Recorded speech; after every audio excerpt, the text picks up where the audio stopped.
Como se a lei marcial já estivesse em vigor. Por isso eu chamo de lei marcial seletiva. Para essas pessoas, é como se estivessem em guerra. Desinformação é sempre aquilo que atrapalha quem está no poder. E provavelmente atrapalha tanto que acaba chamando atenção.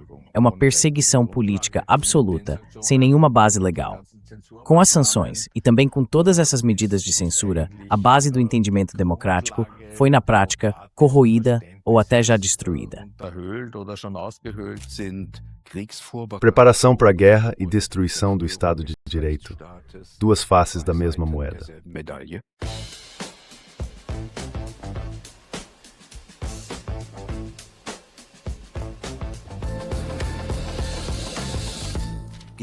Contra a corrente sobre essa oa.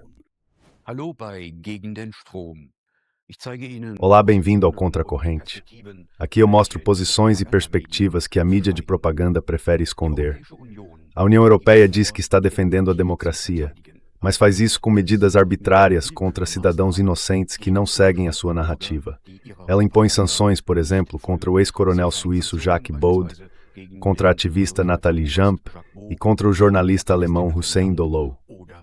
Um livro chamado Privados de Todos os Direitos. Como as sanções extrajudiciais levam ao Estado autoritário, explica esse processo. O autor é o editor da Promedia, em Viena, o historiador econômico e escritor Hannes Hofbauer.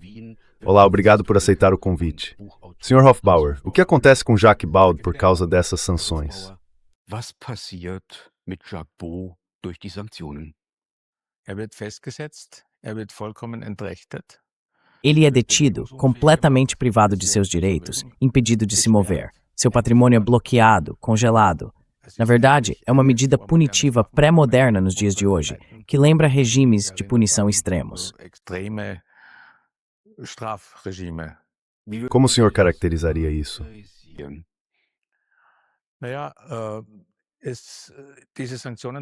Bom, essas sanções da União Europeia são decididas pelo Conselho. Todos os 27 Estados-membros precisam concordar. A maioria deles provavelmente não tem nada a ver com Jacques Baude nesse caso. A pergunta é, de onde vem, afinal, esse ataque contra Jacques Baude? Não há nenhuma intimação por envolvido, não há decisão judicial, não há defesa, também não há sentença. Então é uma medida arbitrária, como você já mencionou, que acontece sem passar por tribunais e é imposta por meio de regulamentos. Mas isso não é um Estado de Direito, certo? Não, é o contrário. A pessoa pode recorrer se conseguir uma autorização de um determinado órgão ao Tribunal Europeu. E esse processo costuma levar meses, às vezes anos. E pelo que eu saiba, não existe nenhum caso em que alguém tenha saído da lista de sanções por causa desse recurso. Sempre acaba sendo uma disputa política.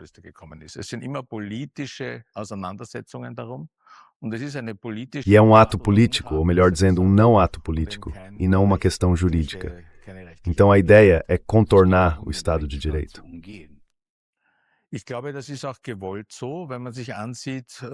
Eu acho que isso também é intencional. Quando a gente olha para certas formas do Estado de Direito, dá para ver que no caso do Jacques Baude, o motivo pelo qual ele entrou nessa lista é basicamente que ele estaria espalhando desinformação e de alguma forma questionando a Ucrânia e a sua soberania. Se isso fosse um processo legal de verdade, ele poderia se defender, poderia indicar uma defesa, poderia dizer, isso não é verdade. E o tribunal poderia responder, ah, sim, é verdade.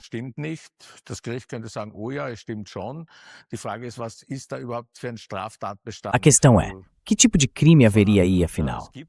Na Alemanha, existe pelo menos o parágrafo 140 do Código Penal que trata da aprovação de uma guerra de agressão. Eu não acredito que Jacques Baude tenha violado esse parágrafo. Além disso, ele é cidadão suíço. Lá, todas essas sanções nem se aplicam. Isso, ironicamente, ainda se soma à situação. De qualquer forma, se ele for condenado por isso, provavelmente receberia uma multa, talvez até uma pena efetiva, mas não uma perda total de direitos. Todas as constituições democráticas da Europa garantem a liberdade de opinião e de informação. E, pelo visto, disso não sobra mais nada.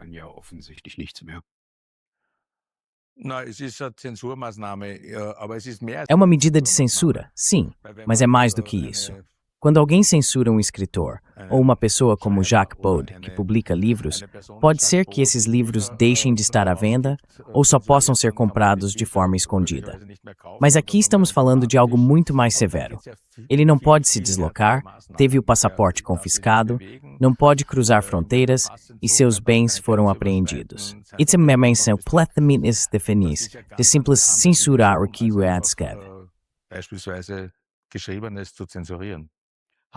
Trata-se de perseguição política? Es ist absolut. É uma perseguição política absoluta, sem nenhuma base legal. E sim, dá para responder isso com um sim. Mit einem Ja beantworten. Nun gibt es ja nicht nur die A guerra hoje não acontece só no campo de batalha. Como a gente vê no caso da Ucrânia, e agora também na guerra contra o Irã, a guerra econômica tem um papel enorme. Os fatores econômicos são decisivos.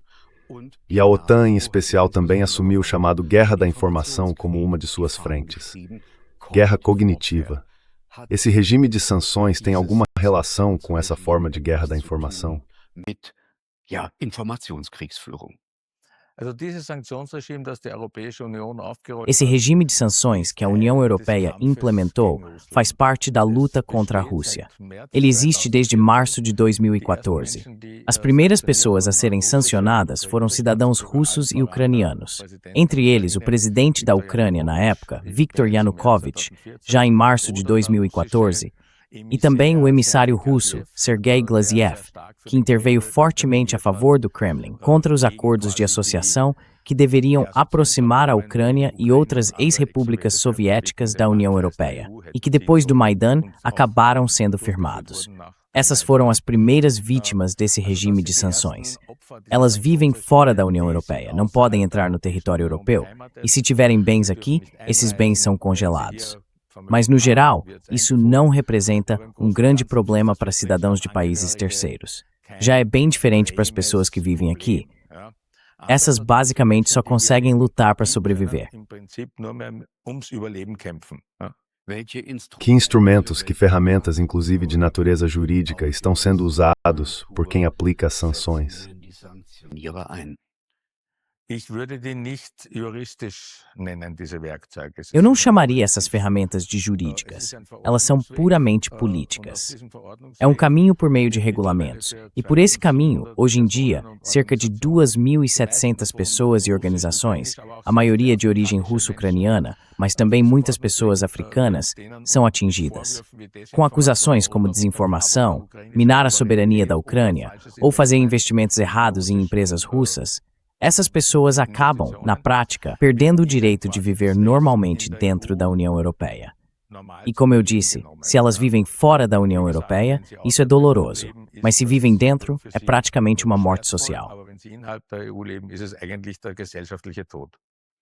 Quem é que decide o que é desinformação?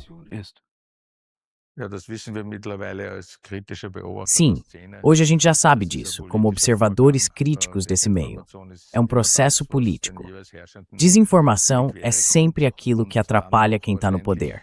E quando atrapalha de um jeito que chama atenção, que gera muitos cliques, aí vira um problema. Foi o caso do Jacques Paul, por exemplo, um homem muito experiente, que fez um trabalho sério de observação e investigação, tanto sobre o conflito entre Ucrânia e Rússia, quanto sobre a questão da Palestina. Ele tem livros publicados em várias línguas.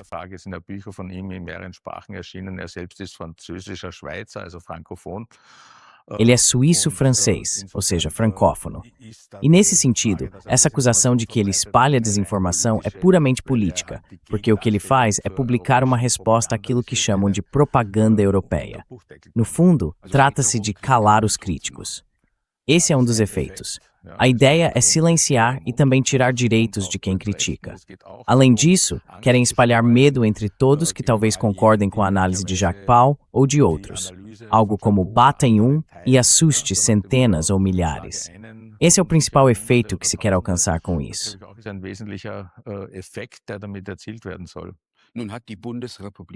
Em 2022, a República Federal da Alemanha incorporou essas sanções ao direito nacional e aprovou uma lei para aplicar as sanções.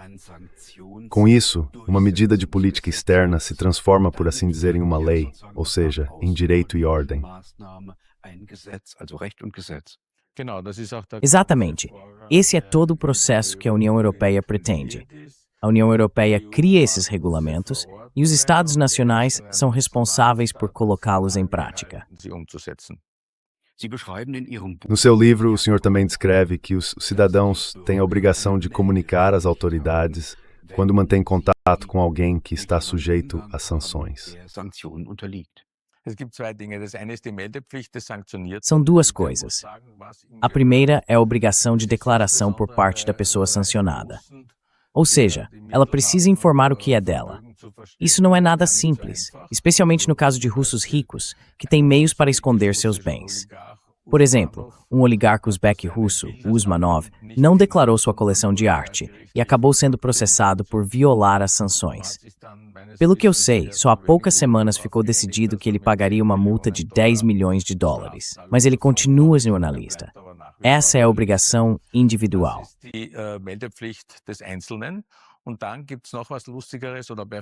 E tem ainda algo mais curioso, ou até mais perverso, que é o que chamam de obrigação de qualquer pessoa. Eu nunca tinha ouvido falar disso. Está escrito assim na lei. Qualquer homem, e claro, qualquer mulher também, mesmo que o texto diga qualquer homem, é obrigado, se souber que uma pessoa sancionada tem algum bem, a denunciar isso. Ou seja, cria-se uma verdadeira máquina de delação. E esse é um dos motivos pelos quais eu chamo isso de morte social. Porque ninguém mais quer ter contato com essas pessoas que foram sancionadas. Quem se aproxima delas acaba entrando num ambiente jurídico em que ele próprio passa a correr risco. Estamos nos tornando uma sociedade de denúncia e intimidação. Esse é claramente o plano, com essa obrigação imposta a todo mundo. Fazer com que as pessoas fiquem olhando ao redor para ver se existe algo, em algum lugar, que ainda possa ser denunciado. Foi o então ministro da Economia, Robert Habeck, quem colocou isso na lei, pelo que eu entendi do seu livro. O senhor chamaria Habeck de antidemocrata por causa disso? Como austríaco, não é meu papel ficar fazendo associações com ex-ministros, cujos nomes eu quase nem lembro mais. Essa obrigação de aplicar sanções que o senhor descreve no seu livro poderia ser estendida também a outras áreas da sociedade? Isso já aconteceu, né? Hoje não é mais só no contexto, digamos assim, do entusiasmo antirrusso, ou melhor, não dá nem para chamar de entusiasmo, desse furor antirrusso, que essas sanções estão sendo impostas. No caso do Hüseyin Doğru, por exemplo, foi um alemão que acabou sendo atingido. Um homem alemão que, segundo ele mesmo afirma e escreve, considera a Rússia uma potência imperialista, ou seja, não é nenhum simpatizante da Rússia, nem do Kremlin. E como anti-imperialista, ele se dedicou bastante à questão da Palestina. No fim das contas, e isso está até na justificativa, ele entrou na lista por uma suposta proximidade com o Hamas. O que é curioso, porque sendo um radical de esquerda, ele certamente não tem nenhuma simpatia especial por esse grupo religioso. Para mim, isso soa como se as forças são normalmente intercambiáveis, e o que realmente conta é simplesmente também impor interesses de poder. Aqui estamos falando de interesses de poder, de medo, de divisões dentro da sociedade. E como você disse, isso pode se expandir. No momento, o foco principal do regime de sanções é contra a Rússia, mas ele pode ser ampliado a qualquer momento para outras direções. E isso também fica claro na história das sanções. Se eu lembro bem, tudo começou com as sanções das Nações Unidas, do Conselho de Segurança da ONU, contra o regime do apartheid na África do Sul, em 1973.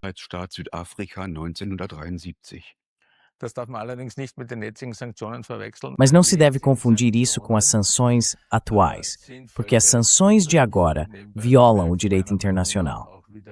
Aliás, na minha opinião, assim como a invasão da Federação Russa na Ucrânia, também viola o direito internacional. Isso porque essas sanções não vêm da ONU, e sim da União Europeia, e por isso não têm legitimidade. Já as sanções contra o regime do apartheid foram impostas pelo Conselho de Segurança da ONU e, portanto, tinham a devida autoridade. und hatten dementsprechend eine entsprechende Autorität. Welche Rolle Que papel teve o atentado ao World Trade Center em 11 de setembro de 2001? Ja, seit damals geht's los mit dieser Sanktionsmaschine. Foi aí que começou essa máquina de sanções. Naquela época, nem se chamavam sanções ainda, eram chamadas de listas de terror. As primeiras surgiram no outono de 2001, criadas pelos Estados Unidos, pela União Europeia e também pela ONU. A própria ONU passou a adotar sanções nesse sentido. No meu livro, eu conto um caso sobre um homem chamado Yusuf Nader, um banqueiro egípcio-suíço que foi colocado na lista da ONU pelos Estados Unidos. Era exatamente assim que o processo funcionava. Os países podiam incluir na lista da ONU pessoas suspeitas de financiar, nesse caso, o Hamas, como ele, que era banqueiro. E ele só descobriu que estava sob sanção quando voltou à noite para o hotel em Londres. Foi até a sua suíte e a chave não funcionava. Então ele foi até a recepção e perguntou o que estava acontecendo. Zur Rezeption und fragt, was da los ist, und dann stehen schon die Männchen vom Scotland Yard rum. E aí já estavam lá os agentes do Scotland Yard, acompanhando ele a médio prazo, até a propriedade dele no Lago de Lugano. E lá ele ficou detido por 8 anos. Dick Marty, um senador suíço, assumiu o caso e o tornou público. Naquela época também ficou claro que uma pessoa sozinha não pode se apresentar diante da ONU. Só existe comunicação entre estados, não de uma pessoa para um estado. E por isso levou 8 anos, até que esse Yusuf Nader, já bem perto da morte, ele já era um homem idoso, fosse retirado da lista de terroristas da ONU. E depois dessas listas de terrorismo, que no começo incluíam, por exemplo, separatistas bascos, radicais de esquerda gregos ou membros do Hamas, vieram a partir de 2014 esses regimes de sanções contra todos que de alguma forma estivessem próximos da narrativa russa. Der russischen Erzählung irgendwie nahestehen. Der erste war O primeiro foi o presidente democraticamente eleito da Ucrânia, Viktor Yanukovych, que foi removido do cargo por meio de um golpe, com o apoio do Ocidente. mit Unterstützung des Westens.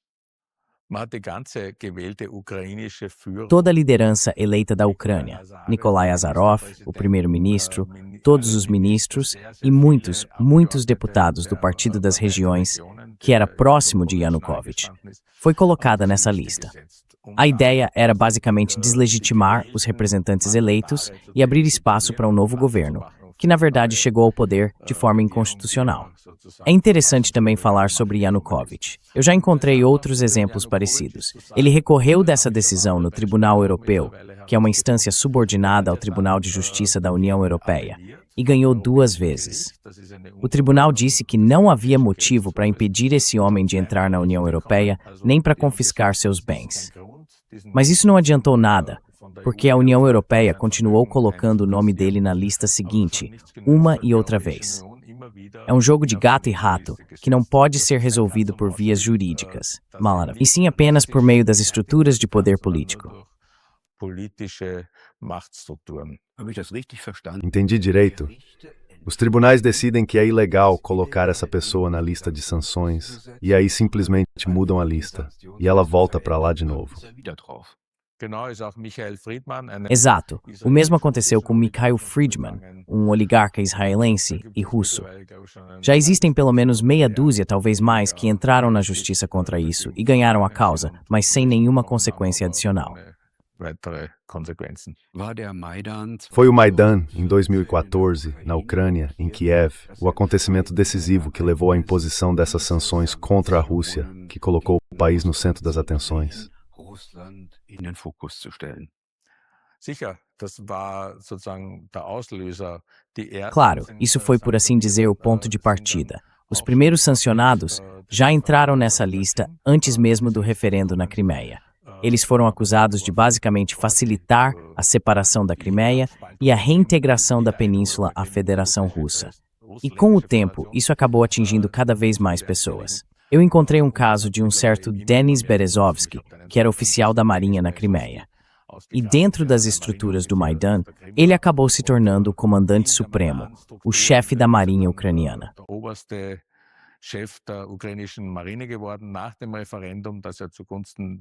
Depois do referendo, que acabou favorecendo a integração à Federação Russa, o ministro da Defesa da Rússia o nomeou chefe da Marinha Russa, ou vice-almirante da Marinha Russa.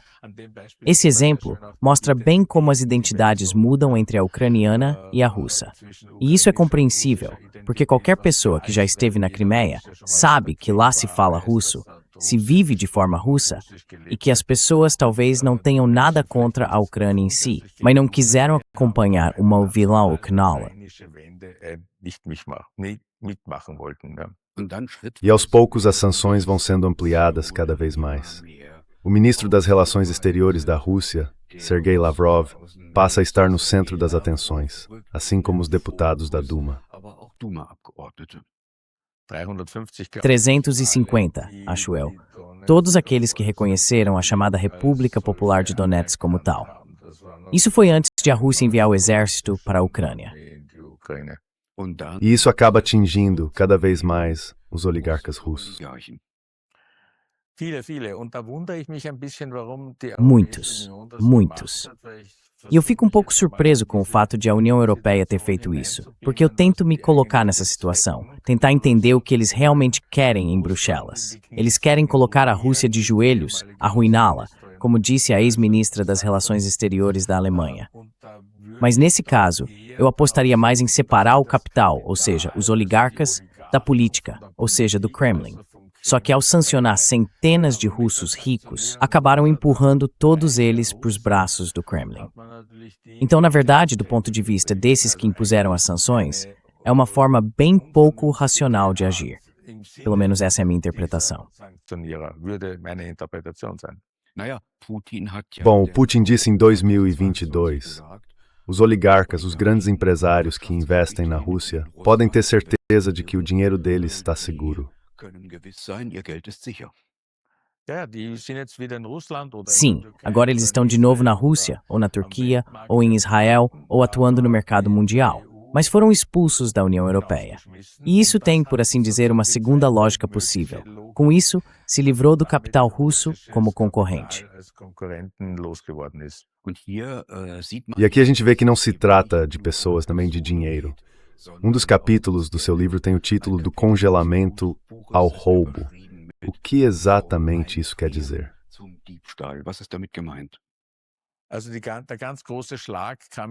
O grande golpe veio logo depois da entrada do exército russo, com o congelamento dos fundos do Banco Central da Rússia. Estamos falando de 300 bilhões de dólares, sendo 190 bilhões na União Europeia, guardados na Euroclear, na Bélgica. Desde então, Ursula von der Leyen e outros vêm tentando confiscar esse dinheiro congelado, ou seja, basicamente roubá-lo, para repassar à Ucrânia, mas na prática, para a indústria de armamentos na Europa. A Ucrânia usaria esse dinheiro para comprar armas. Até agora, isso não deu certo, exceto no caso dos juros. A União Europeia, de certa forma, se apropriou dos juros e conseguiu. Eu não entendo por quê. Essa lógica não faz sentido para mim, porque os juros naturalmente pertencem ao capital. Mas de 190 bilhões, isso já dá uma boa soma.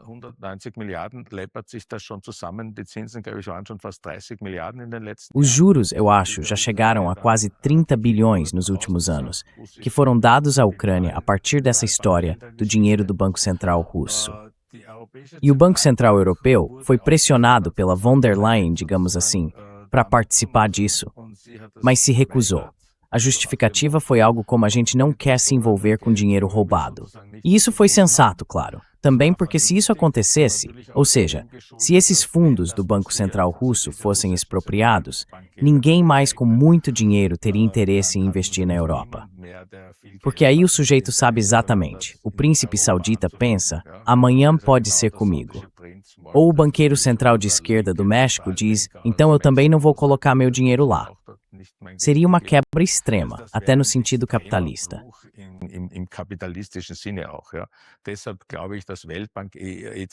Por isso, eu acho que o Banco Mundial, o Banco Central Europeu e outros são contra, mas a Ursula von der Leyen está travando a própria batalha para tentar destravar isso. E agora, falando das pessoas envolvidas, até o momento eu não conheço nenhum caso na Europa em que alguém tenha tido dinheiro congelado e depois roubado. A única exceção é o caso do Abramovich, também um oligarca, que teve que vender o clube de futebol Chelsea, em Londres, para um americano. Ele fez essa venda por 2,8 bilhões. E nas últimas semanas, o primeiro-ministro britânico, Keir Starmer, ameaçou ele, dizendo que se não doar esses 2,8 bilhões para a Ucrânia, ele vai ser expropriado. Dá para ver bem o que está acontecendo aí. Ou seja, o dinheiro ainda pertence ao Abramovich, mas está congelado. E agora o Starmer ameaça. Ou você dá para a Ucrânia, ou eu tomo de você. É assim que o mundo está hoje em dia. É um jogo político, sim. Os russos tomaram contramedidas. Que opções eles tinham? Sim, muito pouco, basicamente. Quer dizer, quando se trata de pessoas. Em relação ao capital, é mais. Mas quantas pessoas, eu acho que não passa de uma lista de vistos bloqueados. Porque, claro, são pouquíssimas as pessoas na Rússia que acumularam grandes fortunas como indivíduos. A Rebecca Harms, se não me engano, foi a primeira a perceber isso.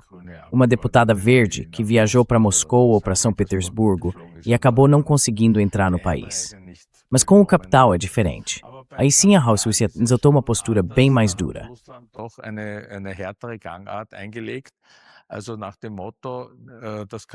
Quer dizer, a ideia é mais ou menos assim.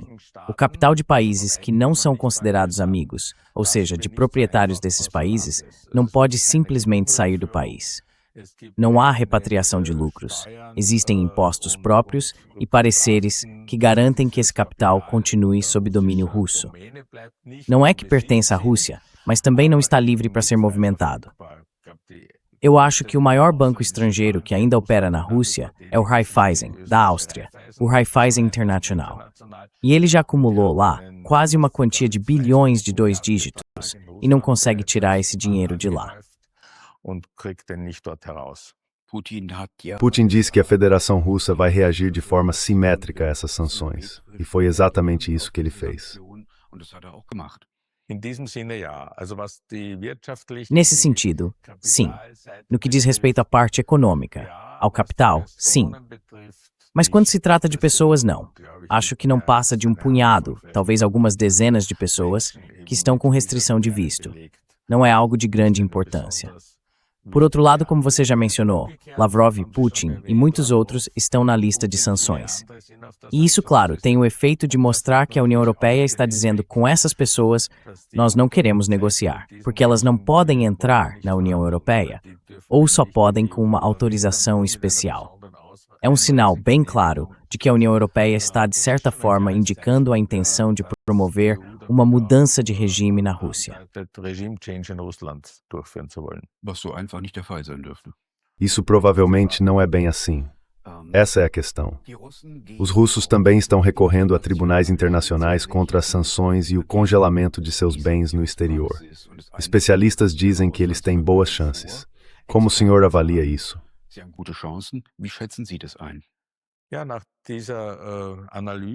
Sim, depois dessa análise de que a União Europeia também precisa ter cuidado para não simplesmente pegar dinheiro que pertence a outros, porque isso criaria um precedente para futuros investimentos ou aplicações vindas de países fora da Europa, eu diria que isso parece bem promissor.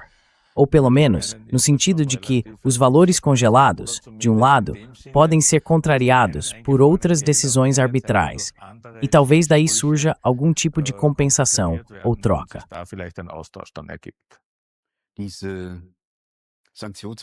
Essa prática de sanções anda junto com a tentativa de impor certas narrativas de propaganda. Um exemplo é o Maidan, chamam de golpe. Dá para mostrar claramente isso com o estudo de Ivan Khachanovsky, que aponta que os tiros vieram dos prédios do setor de direita, disparados por militantes ucranianos de extrema direita. Mas isso é distorcido e apresentado como uma revolução da dignidade. E quem não acredita nisso, acaba com um pé na cadeia, não é?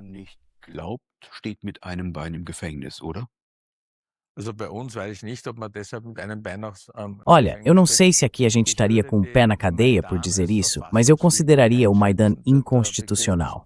Eu não costumo usar o termo golpe, mas nesse caso digo inconstitucional porque a expulsão de Yanukovych foi de fato inconstitucional.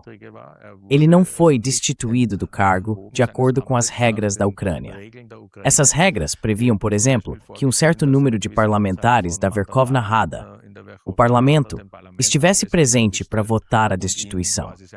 Mas muitos nem conseguiram entrar no prédio, porque ele estava cercado por grupos de extrema-direita, e as pessoas que queriam impedir aquilo simplesmente não foram deixadas entrar. Então isso já mostra bastante coisa. E o apoio ocidental a esse processo inconstitucional é algo que salta aos olhos.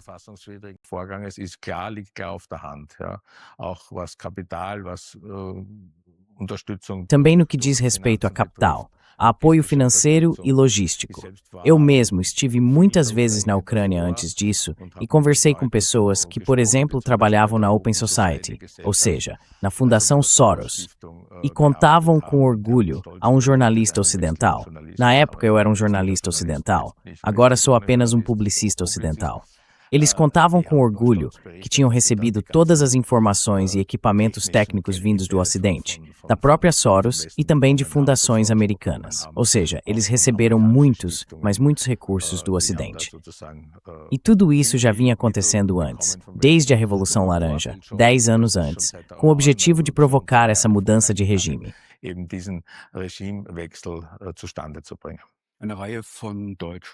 Alguns cidadãos alemães estão sujeitos a essas sanções. Alina Lipp, que vive na Rússia, Thomas Höper, também na Rússia, e Hussein Dulu, aqui em Berlim. O governo federal está agindo de forma especialmente rigorosa contra essas pessoas.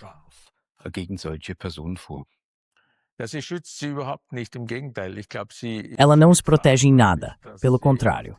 Eu acho que ela tem parte da responsabilidade por eles terem ido parar nessa lista. Embora para mim ainda seja um mistério entender exatamente como funciona esse processo de entrar na lista. O Hussein Dulu até descreve um pouco isso. Ele diz que foi uma campanha do Tagesspiegel e do TASS contra ele por causa da visão antisionista que ele tem do mundo. Isso, no sentido literal, não tem nada a ver com a Páscoa. Depois, essa campanha foi retomada pelo Antony Blinken, que na época era o secretário de Estado dos Estados Unidos, e ele acabou difamando o portal Red. A partir daí, a coisa começou a andar, e ele acabou entrando na lista. Essa é a versão dele. Como isso acontece oficialmente ou extraoficialmente, e eu acho que oficialmente acontece bem pouca coisa, é muito difícil descobrir.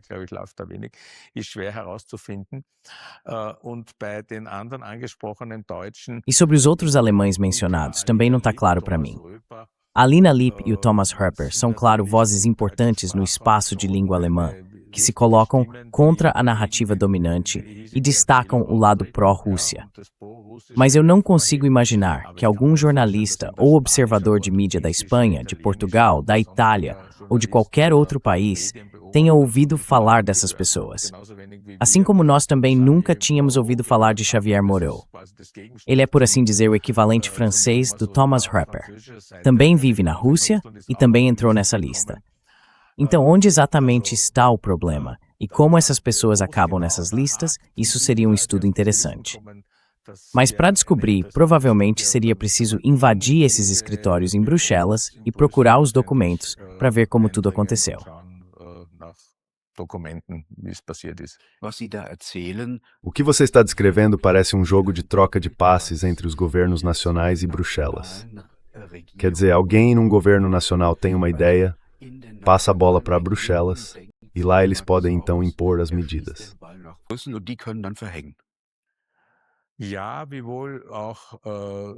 Sim, como Jacques Baud costuma dizer, a mídia sempre entra em cena como gatilho dessas sanções. Ele afirma que, na opinião dele, foram os meios de comunicação franceses, da FINS, da França, não da Suíça francesa, que o perseguiram, que denunciaram a forma como ele via as coisas. E a partir daí, é claro, isso acaba chegando à política, vai parar no Ministério das Relações Exteriores e por aí vai. E então, o burocrata responsável, ou talvez até o próprio ministro, is apurado. E tudo acontece muito bom. Como é que em outros países europeus o direito penal e as medidas de sanção política são articulados entre si? Posso dar um exemplo positivo. a Eslováquia. Aliás, foi de lá que veio o primeiro cidadão da União Europeia incluído na lista de sanções, um certo Josef Hambalek. Ele era motociclista e presidente europeu dos Lobos da Noite russos. Quem conhece o grupo sabe, eu sempre via eles no dia 9 de maio, em Viena, na Praça Schwarzenberg, chegando de moto para celebrar a vitória do exército soviético sobre o fascismo. Acho que eles também apareciam no Parque Treptow, em Berlim. É uma grande organização de motociclistas russos com uma orientação, digamos, fortemente nacionalista. Uma gangue com cerca de 1.000 membros.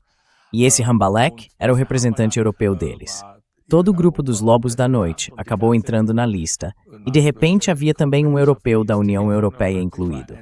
Na Eslováquia, isso causou bastante agitação, até porque ele era bem popular.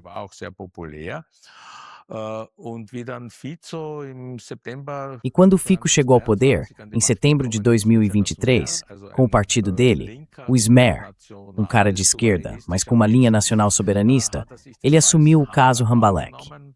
Numa coletiva de imprensa com o Scholz e a Ursula von der Leyen, ele insistiu várias vezes. Tem um eslovaco vivendo completamente bloqueado, sem acesso aos próprios bens e que nem pode viajar. Por que não tiram ele dessa lista? E ele conseguiu. Foi um processo político. O que ele deu em troca, onde cedeu, ou se foi algo simples, isso eu não sei. Mas para mim isso mostra uma diferença clara, por exemplo, em relação aos 3 alemães. O Merz, esse aí, não moveria um dedo por isso. Pelo contrário, se é que ele percebeu o que estava acontecendo, provavelmente achou até bom que vozes incômodas fossem silenciadas. Então, onde há vontade política, há também um caminho. Mas se a gente pensar, e isso nós já discutimos, em como o contexto ao redor é levado em conta, dá para dizer que essas sanções da União Europeia estão na tradição da responsabilidade coletiva dos tempos do nacionalsocialismo.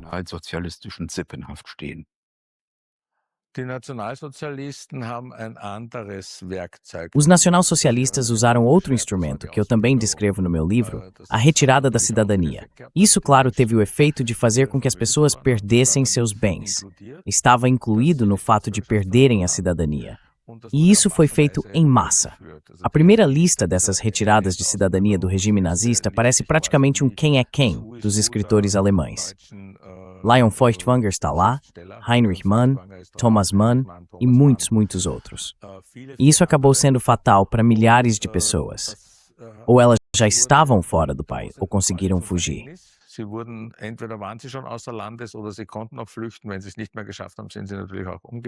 Quando eles não conseguiam mais escapar, acabavam morrendo, o que era ainda pior. Esse foi o instrumento, a ferramenta dos nacionalsocialistas para se livrarem de vozes indesejadas. E claro, muito pior ainda foi o que aconteceu com os judeus, que nem podiam se tornar cidadãos do Reich, mas não lembro exatamente, só conseguiam uma cidadania de segunda categoria e foram perseguidos de forma extrema. Disso nem precisamos discutir. O regime de sanções, Nijvergunningsordning Europeia e algo novo.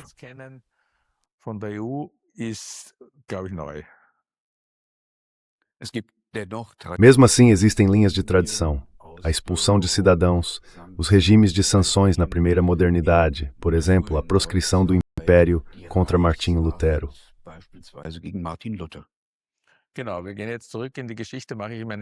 Isso mesmo. A gente volta agora um pouco na história. Eu faço isso também no meu livro. Eu começo já com Júlio César. Não sei se vamos chegar tão longe aqui. Conte também sobre César. A proscrição do Império não era tão diferente do que vivemos hoje. Havia ali uma interação entre o Papa e o Imperador. O Papa, por assim dizer, perseguiu o herege Martinho Lutero e outros. Lutero é só o mais famoso e o declarou sem direitos, como herege. Era uma exclusão da comunidade, o que naquela época era muito mais importante do que hoje, porque significava também ser excluído da igreja. E o imperador Carlos V ainda deu uma chance a Lutero, lá em Worms, estamos falando do ano de 1521, e disse a ele que ainda poderia renunciar.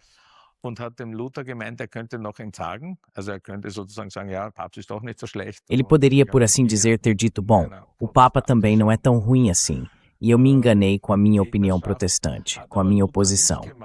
Mas Lutero não fez isso. E aí me chamou a atenção que o imperador Carlos V não o colocou imediatamente sob a proscrição do império. Ele ainda deu a Lutero 1 ou 2 semanas de prazo. Lutero fugiu para a Saxônia, onde já havia um eleitor que era favorável a ele. Então, claro, ele sofreu com o fato de não poder mais viajar pelos territórios alemães, mas não foi preso de forma extrema, como aconteceu com outros que caíram sob a proscrição imperial. E agora você mencionou Cícero. Como foi com ele? Com ele foi muito pior.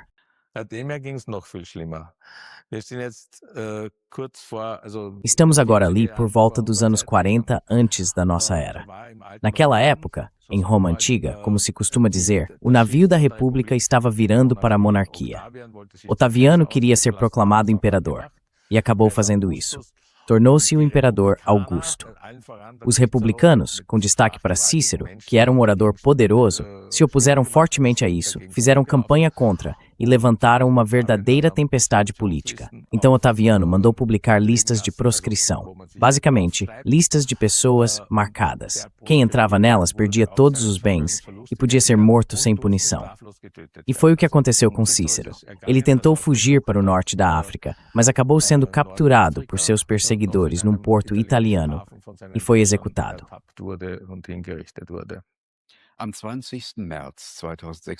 No dia 20 de março de 2026, os Freiheitsstreikler da Suíça estiveram em Bruxelas. Os Freiheitsstreikler são aqueles que expressam seu protesto tocando sinos tradicionais. Eles fizeram uma manifestação em frente à Embaixada da Suíça contra as sanções contra Jacques Baud e tocaram hinos suíços. Qual é o papel da Suíça nisso tudo? Afinal, o país nem faz parte da União Europeia.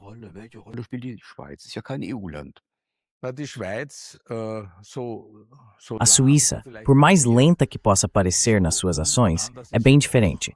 Por exemplo, ela não participa de todo esse regime de sanções da União Europeia. Na Suíça, dá para assistir a RT e a todos os canais russos sem precisar burlar nada. Sim, e ela também se recusa a aplicar essas sanções contra pessoas. Ou seja, não concorda com a forma como a Europa vê as coisas. E sobre como o Jacques Baud acabou entrando nessa lista, eu acho que a Suíça agiu bem rápido nesse sentido, entrando em contato com ele por telefone.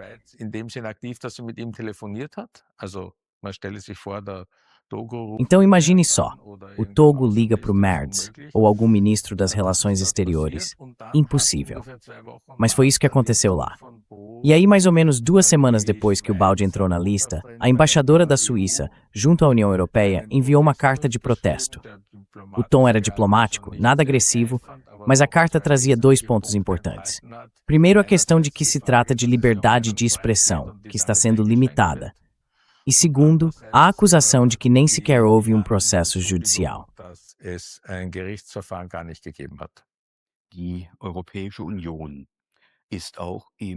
A União Europeia também virou alvo de críticas no Congresso dos Estados Unidos.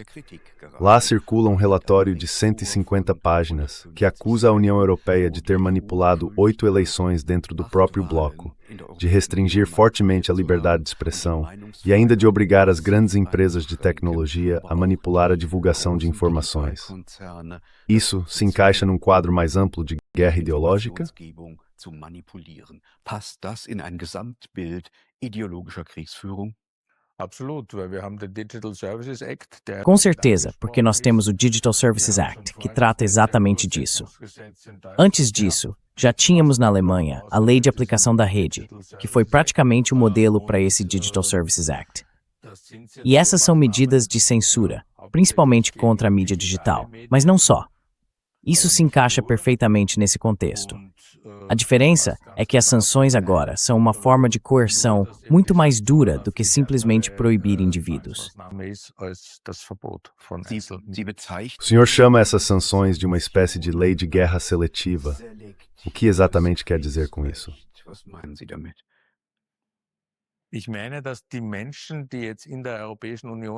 Eu acho que as pessoas que vivem hoje na União Europeia e estão sujeitas a isso, estão presas sob uma regra que a gente normalmente só conhece do direito de guerra. Quando um país declara lei marcial, Ele passa a ter acesso à propriedade de todos. Pode requisitar o carro, a casa, pode mandar a pessoa para frente de batalha, para trincheira, como soldado, e até as mulheres. Nesse caso, tudo isso é legal. Não me entenda mal, eu sou totalmente contra, mas aí pelo menos seria um direito formal. Já o que acontece com Patrick Bab ou com Hussein Dogru acontece com eles como indivíduos, como se a lei marcial já estivesse em vigor. Por isso eu chamo isso de lei marcial seletiva. Para essas pessoas, é como se estivessem em guerra.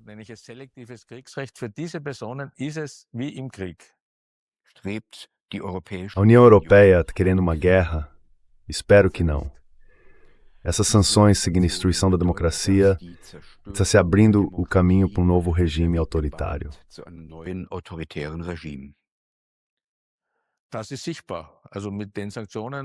Isso é bem visível. Com as sanções e também com todas essas medidas de censura, a base do entendimento democrático está sendo minada, ou talvez já completamente destruída. Eu lembro que não são só as sanções. Em outros pontos também, a separação dos poderes simplesmente não funciona. E é justamente nisso que o nosso sistema esclarecido se apoia. Para ser mais concreto, quando os ministros das relações exteriores dos países da União Europeia, que fazem parte do executivo, ou seja, são ministros, servidores, como se dizia em latim, se reúnem em Bruxelas e se colocam no papel de legislativo, e no Conselho acabam praticamente anulando o judiciário e colocando pessoas em listas. Então tudo fica de cabeça para baixo. É o contrário do que a gente aprende nas aulas sobre democracia, que na verdade nem existem exatamente assim, mas a gente aprende em outras matérias também. No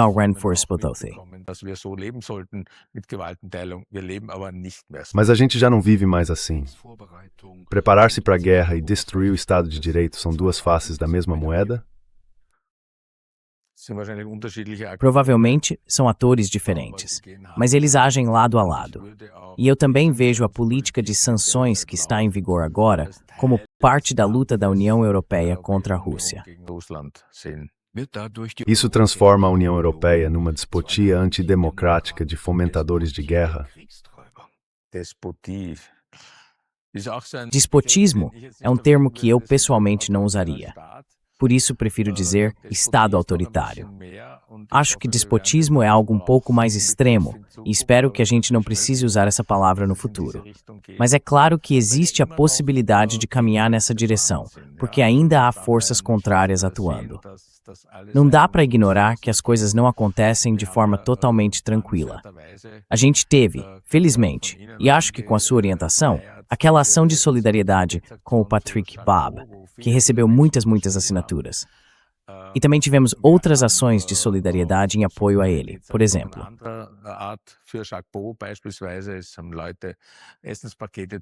algumas pessoas enviaram pacotes de comida para mostrar, também de forma simbólica, que não dá para simplesmente cortar alguém de tudo. Mas é importante dizer que o Correio belga não entregou esses pacotes, com medo de estar violando as sanções. Ou seja, a situação chegou a esse ponto.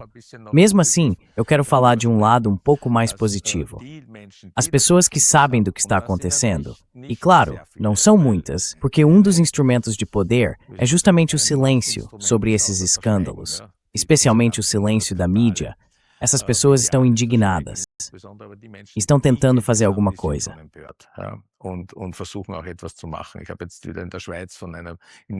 Eu ouvi recentemente lá na Suíça sobre uma iniciativa de levar um grupo de ônibus até a Bélgica para fazer uma manifestação, digamos assim, em frente à casa do Jacques Paul ou diante de alguma instituição belga. Então há um certo descontentamento vindo de baixo. E de cima a gente tem, claro, pensando em países como a Hungria e a Eslováquia, dois governos que hoje veem a política da União Europeia de forma crítica. Primeiro, em relação ao envio de armas para a Ucrânia. Segundo, quanto ao apoio financeiro à Ucrânia, com somas enormes de dinheiro que eles em parte tentam impedir ou pelo menos adiar. Então eu não seria tão pessimista assim. Quais opções as pessoas afetadas têm? Como elas podem reagir contra as sanções? A maioria provavelmente vai acabar recorrendo ao Tribunal Europeu, o que é caro, demorado e não muito promissor. Mas mesmo assim, acho que é preciso fazer. E o Jacques Paul é um bom exemplo de como transformar isso em uma questão política. Ele poderia, por exemplo, se mudar para a Suíça, com algum acordo entre a Suíça e Bruxelas. E aí tudo ficaria mais tranquilo, porque a Suíça não participa das sanções. Só que lá ele teria outro problema. A conta dele no banco UBS estaria bloqueada, porque o banco, por medo, acaba bloqueando todas as contas de pessoas sancionadas. Além disso, ele não teria um círculo de amigos, já que vive em Bruxelas há décadas. Então ele faz o melhor que pode com a situação, trazendo o tema para o debate político e chamando atenção para isso. Porque só pode mudar por meio da política, já que não se trata de um processo jurídico. Que papel o Parlamento Europeu tem nisso? Dá para ter alguma esperança? Não, com certeza não. O Parlamento Europeu, na verdade, nem tem direito de iniciativa. Então, ele nem é um parlamento no sentido que a gente normalmente imagina. De lá, as coisas são apenas confirmadas, não partem de lá. E dá até para dizer o contrário da sua pergunta. O Parlamento Europeu, felizmente, em um caso, não conseguiu se impor. Porque, se não me engano, há uns 2 anos, ele quis colocar 2 pessoas muito conhecidas na lista de sanções. O Schröder e a Karin Kneißl, o ex-chanceler alemão e a ex-ministra das Relações Exteriores da Áustria.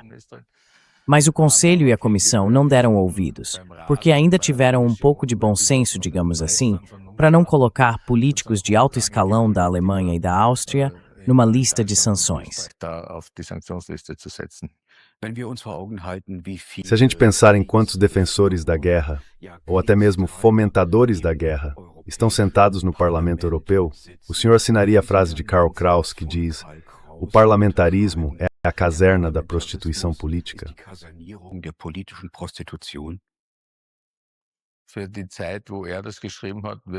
Na época em que ele escreveu isso, com certeza fazia sentido. Mas eu espero sinceramente que no nosso caso não seja assim. Nem agora, nem num futuro próximo. E pensar que isso possa se tornar verdade num futuro mais distante, prefiro nem imaginar. De certa forma, muita gente está indo nessa direção, e você tem toda a razão. Se a gente olhar o cenário, o Báltico, a Alemanha em especial, e também a Áustria. Sim, somos neutros, mas na prática participamos de todas as sanções. Também votamos a favor das sanções contra Schekol, contra Togra, contra Lib e Höper. Caso contrário, elas nem teriam sido aprovadas. Mas há um pouco de otimismo nisso tudo. O lado espanhol, por exemplo, não está muito entusiasmado no momento. E pelo que ouvi, Malta, Bulgária, Itália e até a França conseguiram impedir que aqueles 191 bilhões de euros do Banco Central russo fossem transferidos para a Ucrânia.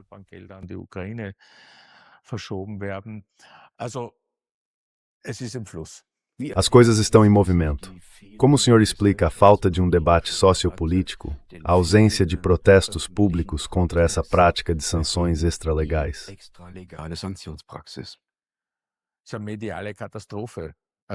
Isso é uma catástrofe midiática. É uma revelação por parte da mídia de língua alemã, que eu acompanho há algum tempo, mas pelo visto também da mídia francesa. Na Hungria, é diferente. Na Eslováquia também foi diferente.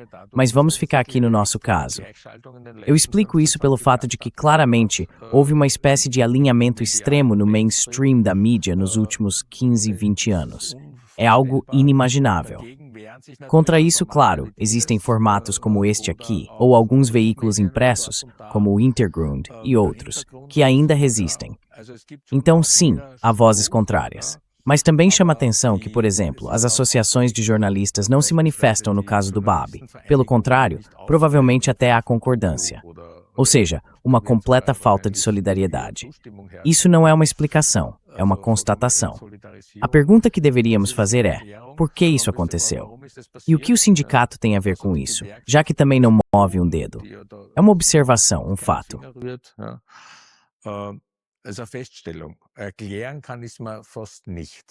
Eu quase não consigo entender isso. O editor e publicista Hannes Hofbauer vê nas sanções extralegais da União Europeia uma espécie de lei de guerra seletiva, e ele critica a uniformização da mídia, o fato de não se noticiar e de se esconder informações. Mesmo assim, ele ainda tem esperança em um debate sociopolítico mais amplo e em uma mudança de rumo.